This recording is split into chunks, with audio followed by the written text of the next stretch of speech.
Bismillahirrahmanirrahim. Assalamualaikum warahmatullahi wabarakatuh. Alhamdulillahi rabbil alamin. Wassalatu wassalamu ala asyrafil anbiya'i wal mursalin wa ala alihi wa sahbihi ajma'in.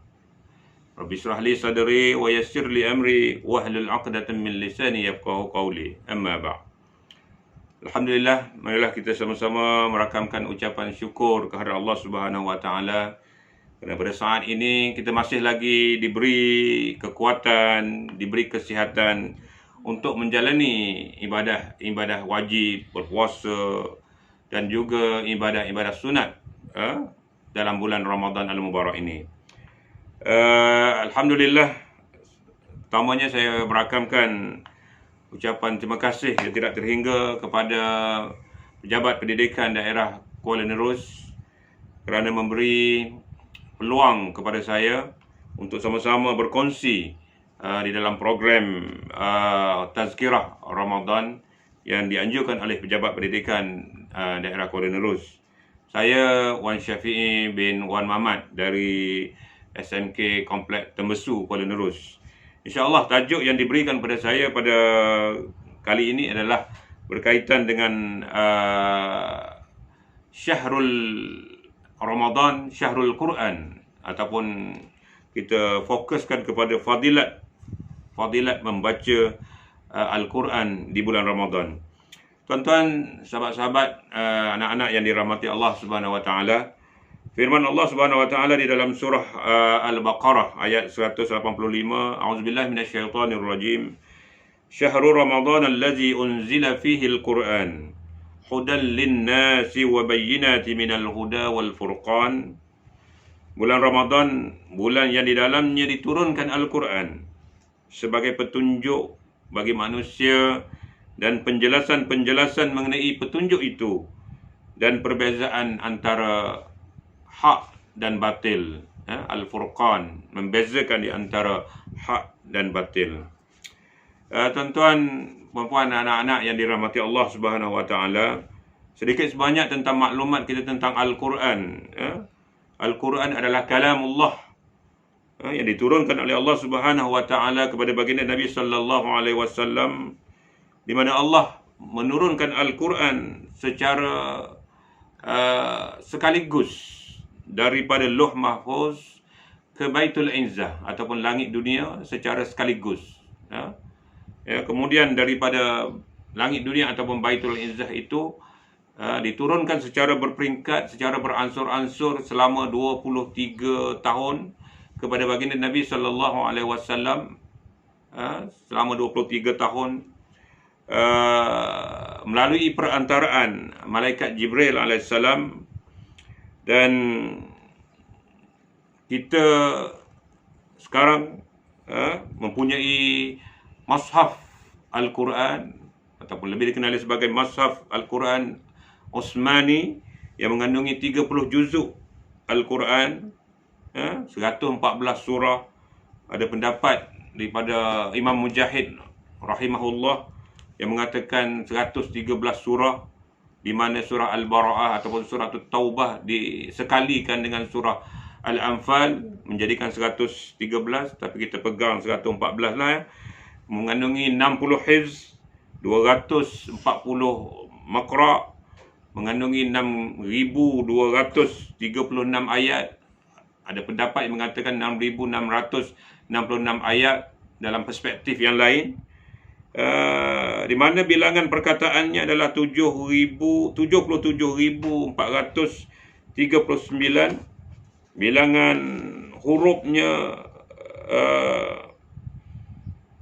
Bilangan hurufnya 321,000, menurut pendapat Abdullah bin Jubair, dan terdiri daripada 114 surah ini, 86 surah Al-Makkiyah yang diturunkan sebelum Hijratul Rasul sallallahu alaihi wasallam, manakala surah Madaniyah yang diturunkan selepas hijrah baginda Nabi sallallahu alaihi wasallam sebanyak 28 surah.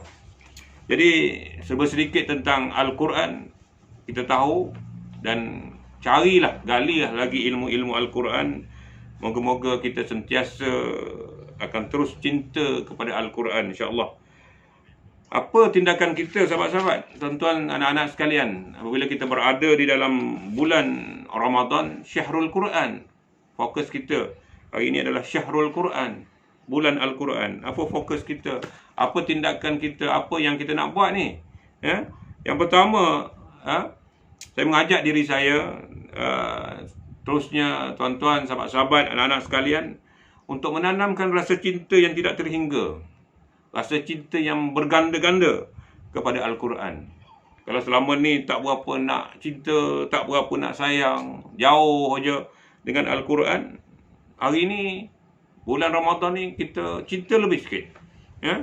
Kita gandakan tahap kecintaan kita pada Al-Quran. Yang kedua, bukan sahaja sekadar cinta, sekadar suka, tapi berdamping dengan Al-Quran. Sepanjang hari, sepanjang malam, ana al-layl wa atrafan nahar, ya, berdamping, bersahabat dengan Al-Quran, ya. Dan yang paling penting, sahabat-sahabat, tuan-tuan, anak-anak sekalian, ialah apabila tibanya Ramadan, tidak lengkap rasanya apabila konsep tadarus tidak diterapkan dalam diri kita, diri anak-anak kita, kaum keluarga kita, orang-orang bawahan kita, ya. Kena pastikan sama ada benda ni berlaku tak dalam diri kita, program tadarus ini berlaku atau tidak di kalangan anak-anak didik kita, ya. Di kalangan orang-orang bawahan kita kalau kita sebagai ketua jabatan, ya. Tadarus Al-Quran mempunyai fadilat ataupun kehebatan yang tersendiri. Sebagaimana hadis yang diriwayatkan oleh Abu Daud, mafhumnya, apabila berhimpun sekumpulan manusia di suatu rumah Allah, di masjid, di surau, kerana membaca kitab Allah, kerana membaca Al-Quran, dan saling mempelajarinya, saling tegur-menegur, saling belajar, kalau yang ni buat salah, tegur dan sebagainya, antara sesama mereka, maka turunlah ke atas mereka ketenteraman. Allah janjikan ini, ya, Allah berikan ketenteraman. Mereka dilimpahi oleh rahmat, ya, dikelilingi oleh para malaikat Allah, dan Allah menyebut nama mereka di hadapan malaikat-malaikat yang berada di sisinya. Banyak kelebihan ni, sahabat-sahabat, ya, tuan-tuan, ya, berkenaan dengan tadarus. Kadang-kadang orang salah faham berkenaan dengan tadarus. Ya, tadarus bukan sekadar membahagikan juzu, baca sendiri-sendiri, tapi konsep yang lebih betul tentang tadarus ini ialah saling mempelajari, ya, saling tegur-menegur. Seorang baca, baca auzubillahi minasyaitonirrajim, bismillahirrahmanirrahim, alif lam mim dan sebagainya, maka kalau ada kesilapan di sana, dari segi tajwidnya, dari segi sebutan makhraj dan sebagainya, ditegur oleh rakan-rakan yang lain dalam satu kumpulan, ya, dalam satu halaqah. Itu maksudnya konsep tadarus. Saling tegur-menegur, saling bantu-membantu, membetulkan kesalahan, dan lepas seorang buat, sambung pula lah. Sambung orang yang kedua, begitulah seterusnya. Ya? Dan ada yang cakap, Ustaz, kalau tak lancar macam mana nak tadarus? Jangan bimbang, tuan-tuan, sahabat-sahabat. Apabila kita lancar, kita mahir, Nabi janjikan kepada kita, dengan satu hadis, mafhum hadis Rasulullah SAW, kita akan mendapat kemahiran. Di atas kemahiran, kelancaran membaca Quran itu, mendapat kebajikan, mendapat pahala, satu pahala. Sebab kita lancar, hebat. Tetapi yang lebih hebat lagi, yang tak lancar ni pun, apabila mereka join dalam grup halaqah ni, tadarus ini, bukan sahaja dapat satu, malah dua. Yang pertama, kerana mereka terlibat secara langsung di dalam bacaan Al-Quran, di dalam tadarus tersebut. Yang kedua, mereka dapat lagi satu pahala, satu kebajikan kerana kesusahan mereka merangkak-rangkak tidak lancar mereka di dalam membaca Al-Quran tersebut. Dapat dua pahala, walaupun mereka tidak lancar. Jadi jangan takutlah kalau tidak lancar ataupun kurang lancar, kurang fasih takut untuk pergi ke menghadapi tadarus Al-Quran. Berlebih lagi tuan-tuan, apabila kita bertadarus ini ataupun bertilawah Al-Quran sekurang-kurangnya, kita akan dapat juga pahala. Paling-paling tidak pun, kalau tak baca pun kat situ, kita dapat pahala dengar. Pahala kita mendengar orang membaca Quran, ayat-ayat suci dibacakan. Pahala kita baca sama-sama, dan pahala kita tegur kawan-kawan kita yang buat salah di dalam bacaan Al-Quran.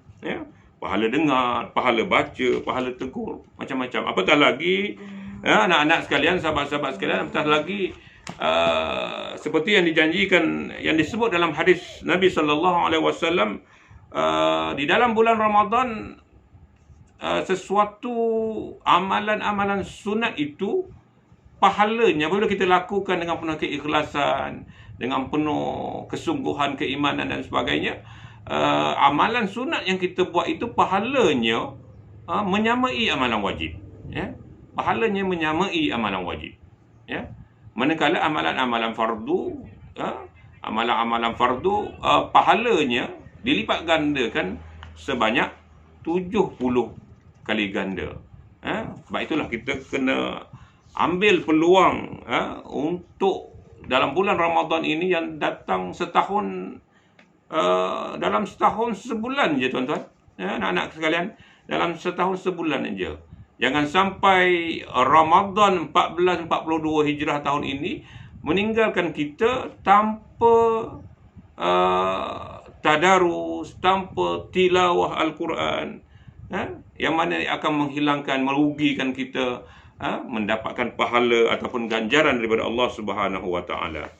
Apatah lagi berkaitan dengan Al-Quran ini, apabila kita membacanya mengikut hadis Nabi sallallahu alaihi wasallam, mafhum hadis Rasulullah sallallahu alaihi wasallam yang diriwayatkan oleh Tirmizi, apabila kita membaca Al-Quran ini, setiap huruf itu satu kebajikan, satu kebaikan, satu pahala, dan Nabi kata digandakan kepada 10 kebajikan. Satu asalnya satu, tapi digandakan dengan 10. Maknanya satu itu, satu huruf, 10 kebajikan, 10 kebaikan, 10 pahala. Dan Nabi sebut lagi untuk menegaskan lagi, tidaklah aku mengatakan bahawa alif lam mim, kita selalu baca di permulaan surah Al-Baqarah, alif lam mim itu, Nabi kata tidaklah aku mengatakan alif lam mim itu satu huruf. Bukan aku anggap satu huruf, tetapi alif itu satu huruf, satu kebajikan diganda dengan 10. Lam itu satu huruf lain, dapat lagi satu diganda dengan 10. Mim itu satu huruf lagi, digandakan, dapat satu kebajikan digandakan dengan 10. 10, 30 hanya pada alif lam mim. Bayangkan kalau kita berapa ayat, berapa surah, berapa perkataan yang kita baca, dan lebih-lebih hebat lagi apabila pembacaan kita, tilawah kita, tadarus kita itu berlaku pada malam Al-Qadar.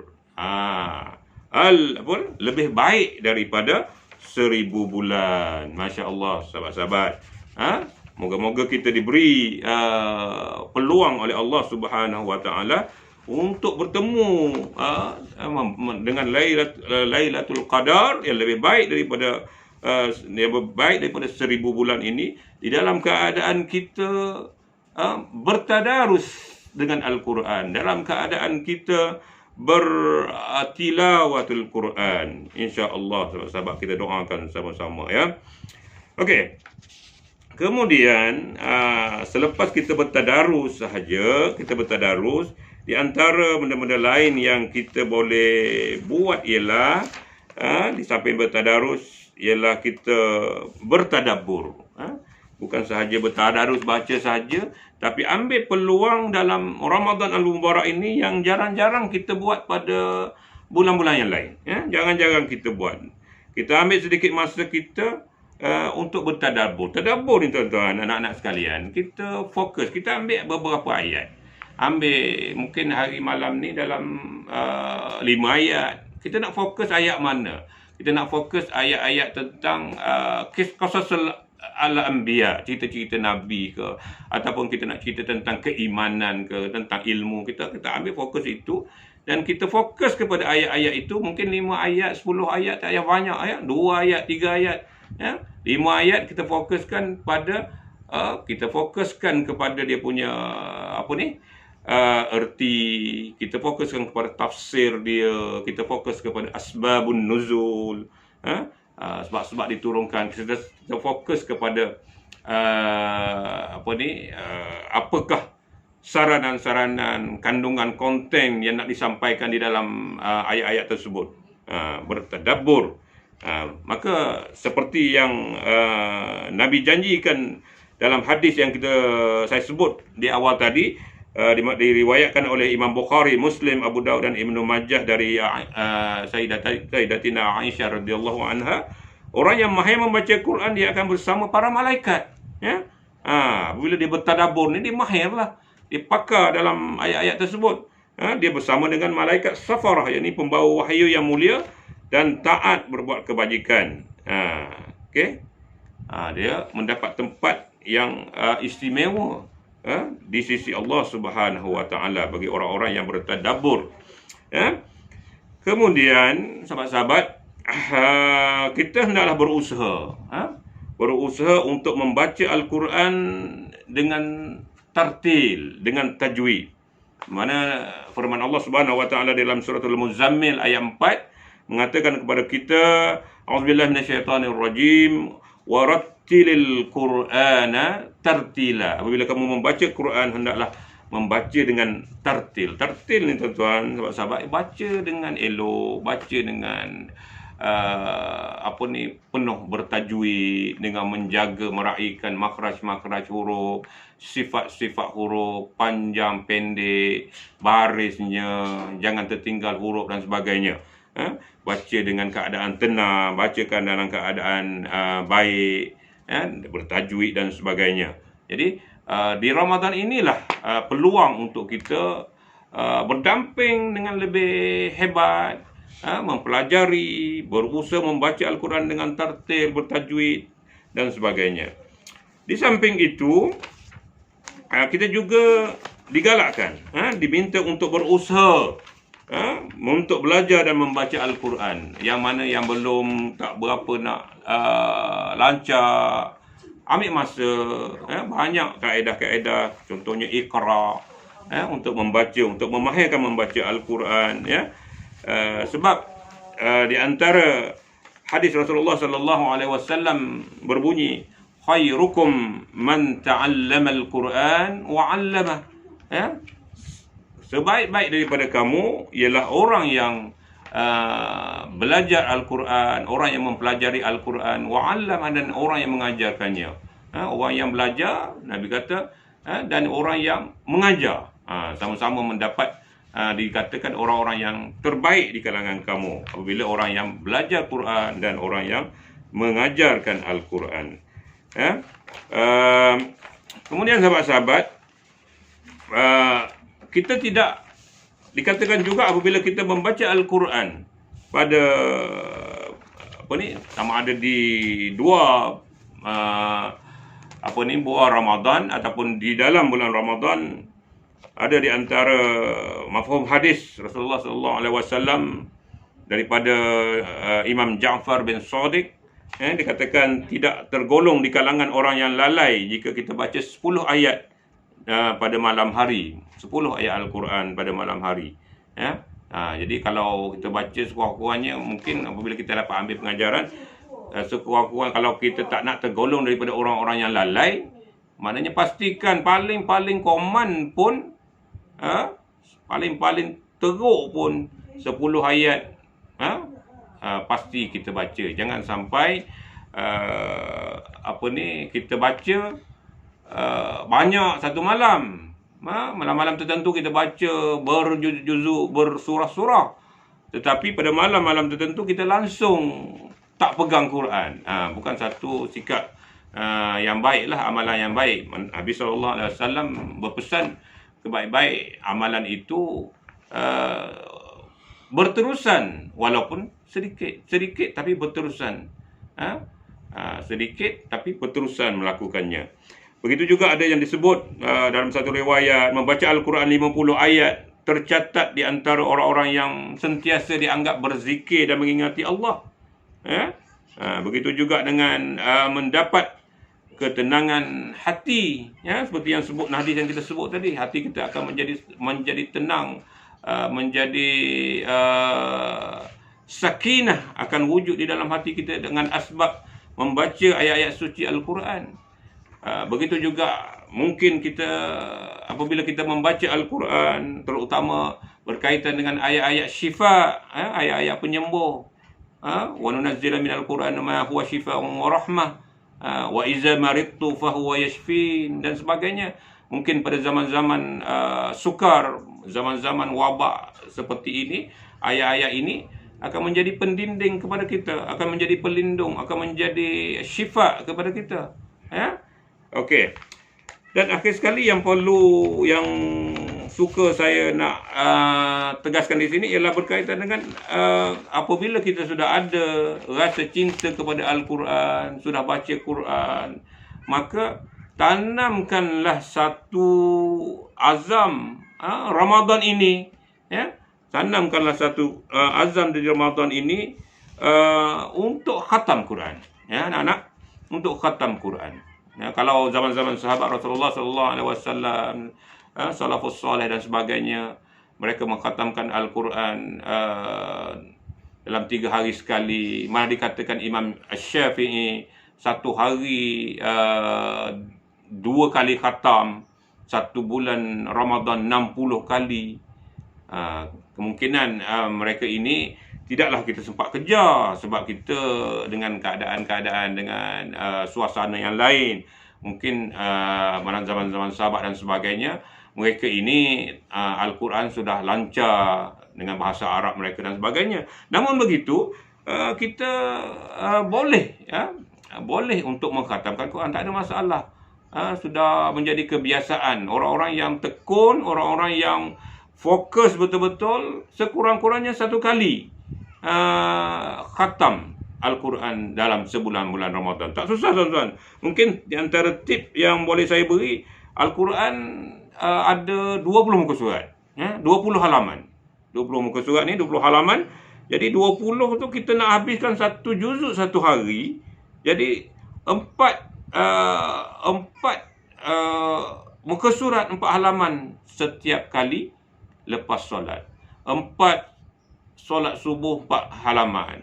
Lepas solat zuhur 4 halaman. Lepas solat asar 4 halaman lagi. Lepas solat maghrib 4 halaman. Lepas solat isyak 4 halaman. Apabila 4 darab 5, solat 5 kali solat fardu, maka 20 halaman, 20 lay. 20 lay 1 juzuk. 1 juzuk. Esoknya ulang balik. Esoknya ulang balik. Dan insya-Allah. Dan kalau ada kemampuan, mungkin nak khatam 2 kali di dalam 1 bulan Ramadan ini, buatlah ganda 8 muka surat, 8 halaman 1 hari, kan? 8 kali apa ni?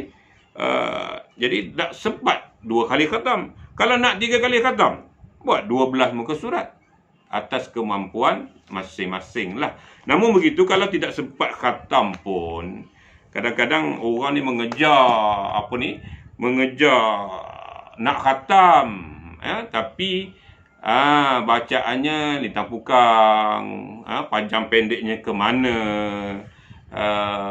dengunnya, matnya, makhraj hurufnya, sifat hurufnya. Jangan sampai macam tu. Di samping kita nak mengejar khatam, bacaannya hendaklah secara bertajwid, hendaklah secara tartil, hendak menjaga tahsinul Quran tu hendaklah dijaga. Kadang-kadang kalau kita tak mampu nak habis pun, mungkin kita azannya kuat tapi tak mampu nak dihabiskan, cukuplah sekadar-kadar. Cuma yang kita bimbang, apabila kita tak boleh khatam, tak boleh khatam lah, tak sempat lah tahun ni, kerja banyak lah, banyak program, banyak itu, banyak ini. Jangan sampai apabila tak boleh khatam, sampai tak ada langsung.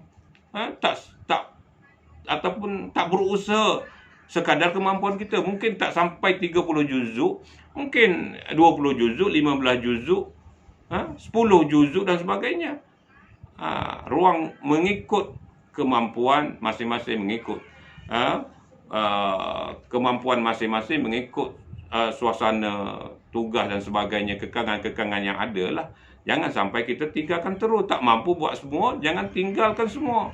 Mungkin dapat 20, kita sambung balik pada selepas Ramadan, ya. Jangan tunggu sampai Ramadan berikutnya. Sambung lepas Ramadan, Syawal, Zulkaidah, Zulhijjah dan sebagainya.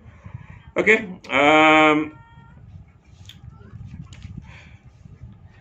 Al-Quranul Karim, bila kita membacanya, mengkhatamkannya, akan datang kepada kita sebagaimana hadis riwayat Muslim dalam hadis yang ke-804.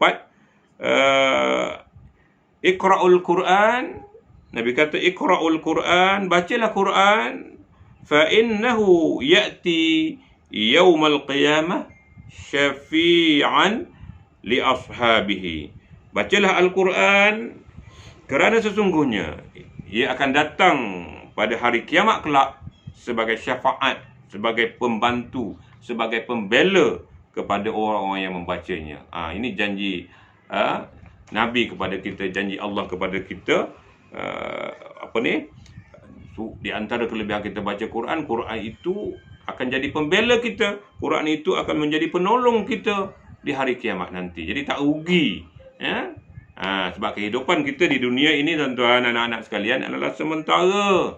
Kehidupan kita hanyalah sementara sebagai satu tempat persinggahan mencari bekalan untuk kehidupan yang kekal abadi di alam akhirat nanti. Jadi sama-samalah kita berusaha untuk memastikan bukan saja diri kita, anak-anak kita, kaum keluarga kita, kalau kita ketua jabatan, apakah peranan kita kepada orang-orang bawahan kita, pekerja-pekerja kita, kalau kita guru, ustaz-ustaz, ustazah, apakah tanggungjawab kita yang perlu kita buat untuk memastikan anak-anak didik kita ni, untuk memastikan anak-anak didik kita ni fokus dekat dengan Al-Quran, terutamanya pada bulan Ramadan ini.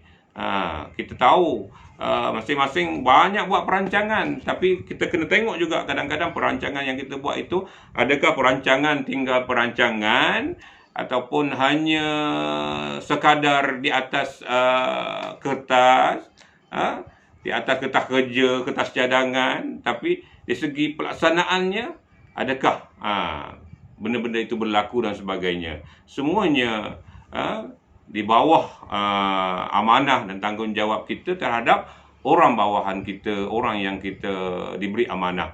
Kullukum ra'in wa kullukum mas'ul an ra'iyatihi. Setiap daripada kita adalah diberi adalah pemimpin, adalah ketua mengikut tahap-tahap yang kita duduki, dan wa kullukum mas'ul an ra'iyatihi, dan setiap daripada pemimpin itu bertanggungjawab kepada orang-orang ataupun tugas-tugas orang-orang bawahannya. Jadi sekadar itu tazkirah kita pada pagi ini. Mudah-mudahan pada kali ini bulan Ramadan 1442 Hijriah 2021 ini kita fokus kepada bulan Syahrul Quran, biar Al-Quran itu betul-betul melekat, betul-betul dekat dengan kita, betul-betul sebati dengan kita, ya, supaya ianya hasil daripada latihan kita ini akan terus bawa kita kepada sebagai satu madrasatul Ramadan dan berlanjutan pada bulan-bulan yang lain terhadap Al-Quran. Untuk itu, wabillahi taufiq wal hidayah. Assalamualaikum warahmatullahi wabarakatuh.